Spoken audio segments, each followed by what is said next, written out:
Au nom du Père et du Fils et du Saint-Esprit, ainsi soit-il. Chers frères, il y a dans cette fête de l'Épiphanie tout un programme spirituel.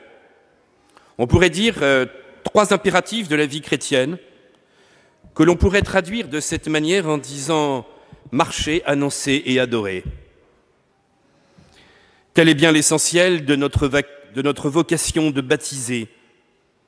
Nous sommes appelés véritablement à vivre un cheminement, une marche tout au long de notre vie pour parvenir au seuil de la maison de Dieu. Nous sommes appelés à proclamer, dans un don total de nous-mêmes pour l'évangile du salut, et nous sommes appelés à contempler, à adorer le Seigneur qui s'est incarné parmi nous.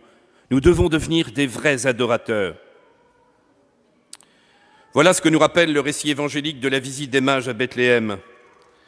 L'épiphanie, cette grande théophanie, aujourd'hui célébrée en Orient, c'est avant tout la lumière de ce Dieu fait homme, cette lumière qui intervient. Vous savez que dans la liturgie, c'est un triptyque avec 3 volets. L'adoration des mages, que nous célébrons plus particulièrement aujourd'hui, le baptême de Jésus, que nous célébrerons samedi, avec mes chantés d'ailleurs, et puis dimanche prochain, les noces de Cana. C'est se rappeler que Dieu est lumière. Jésus lui-même est la lumière née de la lumière, comme nous le chantons dans le credo, pour illuminer le cœur de tous les hommes. Le Verbe, la vraie lumière, qui éclaire tout homme venant en ce monde. Il s'est révélé à nous dans le grand jour du temple, quand il a proclamé « Je suis la lumière du monde ». Il est venu tel l'astre du matin, comme le chantait le vieillard Zacharie, afin d'illuminer tous ceux qui gisent dans les ténèbres de la mort et de guider nos pas au chemin de la paix.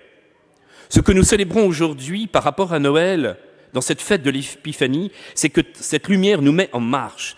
Elle a permis à des hommes qui étaient païens, qui savaient peu de choses sur Dieu, de suivre véritablement cette lumière et de mettre toute leur vie au service du Seigneur. Éclairés par une illumination intérieure et par la vision d'un astre dans le ciel, ils se sont donc mis en route. Et cette longue marche à l'étoile les a conduits jusqu'au pied du Christ, qui est la lumière véritable.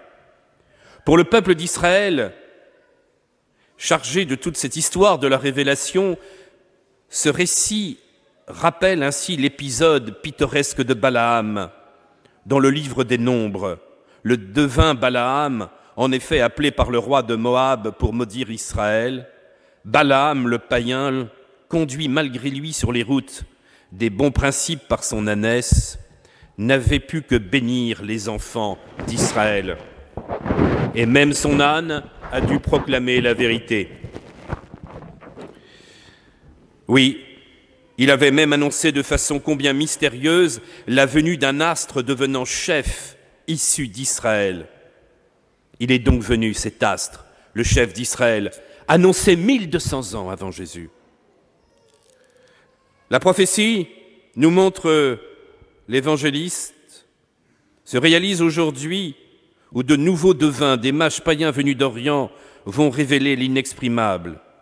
Comme jadis le roi de Moab, le roi Hérode le Grand aurait bien voulu faire tourner en confusion cette naissance d'un roi Messie, mais ça va être l'occasion pour les rois mages de proclamer véritablement le mystère de cette gentilité qui connaît le roi venu pour sauver l'humanité. C'est sur une illumination de la terre qu'elle débouche. Nous percevons par là tout ce que cela peut signifier. Chers frères, nous portons au-dedans de nous une lumière intérieure. Dieu lui-même, au plus profond de notre conscience, parle souvent à notre cœur. Nous sommes tous guidés à la fois par une lumière extérieure, mais aussi le Seigneur nous parle par cette lumière intérieure et par la puissance de grâce. Combien de fois dans nos vies avons-nous une illumination intérieure au cours peut-être d'une messe, d'une prédication, d'une adoration, d'un moment de prière, d'un acte de charité? Est-ce que nous avons été capables d'orienter toute notre vie vers cette illumination comme l'ont fait les mages? Est-ce que nous avons été capables de suivre cette inspiration intérieure où nous trouvions alors la vraie joie et la vraie présence du Christ qui peut nous transformer? Chers frères, si souvent nous sommes malheureux, c'est parce que nous n'orientons pas notre vie vers la lumière et ne nous laissons pas le Christ qui est la grande lumière rayonner dans toutes les ténèbres de notre âme. Nous avons besoin d'être transformés profondément, intérieurement. La possibilité de cheminer dans cette lumière, en suivant la lumière qui illumine à la fois le fond de l'âme et le plus loin de son regard quand il tourne vers le ciel. Tout homme a la grâce de parvenir au partage de cette vérité.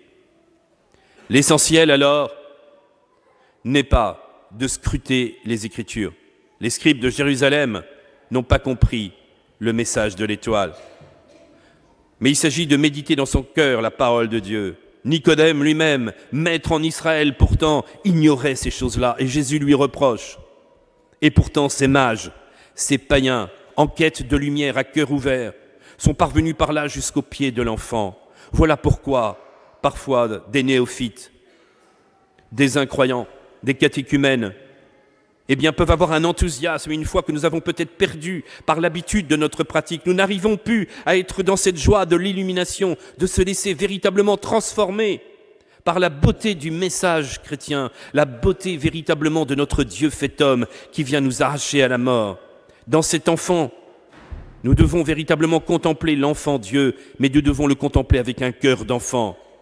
Je te rends grâce, Seigneur, d'avoir caché cela aux sages et aux puissants et de l'avoir révélé aux tout petits. Tant que vous avez la lumière, nous dit Jésus, marchez à la lumière et vous deviendrez les fils de lumière. Il faut donc que nous ne perdions pas dans les dédales de discussion, dans des obscurités de polémiques, dans le scepticisme des sciences humaines. Nous nous perdons parfois en regardant tous les drames aussi de ce monde, et il faut avoir un regard réaliste, je suis le premier à le dire. Mais cependant, nous devons comprendre que nous sommes des enfants de lumière et que pour faire face justement au drame de ce monde, nous devons être remplis de la joie d'un enfant qui aperçoit cette lumière divine. C'est bien à cette marche dans la lumière en quête de vérité que nous invite d'abord l'Épiphanie. Mais plus encore qu'une marche à l'étoile, elle est aussi une proclamation, l'annonce d'un véritable mystère. Quel est ce mystère de l'Épiphanie ? Quel est ce mystère qu'il faut méditer, annoncer, proclamer ? Pas seulement l'incarnation du Verbe que nous avons chanté à Noël. Il est l'annonce, à travers cette fête d'aujourd'hui, du salut fait à tous les hommes. C'est dans l'universalité de l'Évangile que réside le mystère. Même les païens sont invités au grand partage. Ce qui était annoncé, préparé, patiemment construit au cours des siècles, dans le creuset étroit d'un peuple minuscule d'Israël, éclate aujourd'hui jusqu'aux confins de la terre. Quel mystère! C'est le Christ parmi nous. Voilà justement le point d'achoppement avec Israël et avec l'islam qui nous disent que Jésus n'était fait que d'abord pour Israël, d'aujourd'hui que Jésus est un faux rabbi, et pour les musulmans que Jésus n'était qu'un prophète pour Israël, sans dimension universelle. Ce que nous proclamons aujourd'hui avec ces mages païens qui adorent Jésus, cet évangile murmuré comme aux confidences auprès de quelques disciples, dans cet acte d'adoration et dans le silence de la petite province de l'Empire, est en train de bouleverser le visage du monde. Dès ces premières pages de l'Évangile, saint Matthieu nous dit que ces mages étrangers ont alors compris cette mission. Ces dernières lignes seront encore pour nous rapporter l'ordre de mission, Jésus envoyant les apôtres à toutes les nations pour en faire des disciples, aller dans le monde entier, proclamer la bonne nouvelle à toute la création. Voilà le mystère de l'Épiphanie, elle est la fête des missions, la fête de la gentilité des barbares qui ont pouvoir être transformés. Ce sont les rois par milliers qui, dans l'histoire de l'humanité, vont se mettre à pleurer, se mettre à genoux et être baptisés. Et il faut dire, pour en finir, que c'est aussi donc le moment de l'adoration. Voyez l'enfant avec Marie, sa mère. Nous assistons à une rencontre de deux triades. Ces rois mages qui arrivent, avec cet esprit pourtant païen, sachant peu de choses, mais avec une grande bonté, sachant être transformés, transportés par cette illumination intérieure, et ils rencontrent cette sainte famille, Joseph, Marie et l'enfant. Là, nous avons la vraie rencontre qui doit se réaliser dans le monde. Il n'y a pas de regard de monde laïque, il y a avant tout un monde qui doit être transformé par la grâce du Seigneur. Un monde qui doit comprendre que son véritable sauveur est là et que les rois ne trouveront pas la paix intérieure si on ne se tourne pas avec simplicité vers le Dieu fait homme, vers cet enfant qui nous apporte cette lumière. Le plus important pour nous, n'est pas de savoir alors quels sentiments habitent le cœur des mages, mais de retenir leur attitude profonde, c'est-à-dire avant tout la foi, l'or qui rappelle qu'il est roi, la myrrhe, le Rédempteur et l'encens qu'il est Dieu. Il ne suffit pas de cheminer ni même de proclamer, il nous faut adorer. Il n'est pas de plus belle tâche qui soit donnée à l'homme d'accomplir que celle de la contemplation. Marcher dans la lumière est important, proclamer l'Évangile est urgent, mais adorer est essentiel. C'est ce que nous demande Jésus, c'est là que nous puisons emplis de joie aux sources du salut, nous rappelle Isaïe.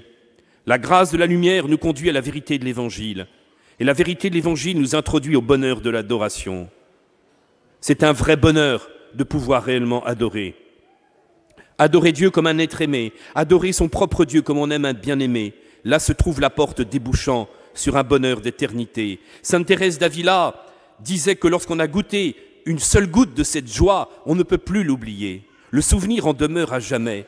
On entre alors au ravissement du face-à-face. Quelque chose s'anticipe sur ce jour dont il est dit « Alors je connaîtrai comme je suis connu ». On entre alors dans toute sa plénitude, dans toute la plénitude de Dieu, rappelle saint Paul. Chers frères, nous n'adorons pas assez dans notre paroisse. Nous ne venons pas suffisamment adorer le Saint-Sacrement et peut-être que nous n'adorons pas suffisamment chez nous non plus. Pour pouvoir vivre cet échange ineffable, cette inhabitation divine, il faut que notre être s'éclaire peu à peu, se transforme et puisse alors être déifié par justement cette contemplation de Dieu. Comme un enfant qui ose dire « Abba, Père », on adore son Dieu comme le plus aimant des pères. On l'adore en l'aimant de tout son cœur, de tout son corps, de toute son âme, de tout son esprit, comme le rappelle notre Seigneur. On l'adore dans la joie de l'Esprit Saint et dans la douceur du Christ. On est introduit par le Fils comme des fils dans la tendresse trinitaire. Alors, chers frères, le temps ne compte plus. Oui, nous pouvons alors marcher, que toute notre vie soit vers le Christ. Nous pouvons être illuminés par ce mystère. Et puis alors, nous pouvons laisser passer tous nos soucis, toutes nos querelles, toutes nos souffrances familiales. Les vagues n'agitent qu'à la surface. Quelque chose en nous est déjà commencé. La lumière est venue en nous. Nous pouvons adorer au plus profond de notre âme. L'Emmanuel est né. Dieu avec nous demeure en nous. Amen. Au nom du Père et du Fils et du Saint-Esprit, ainsi se tienne.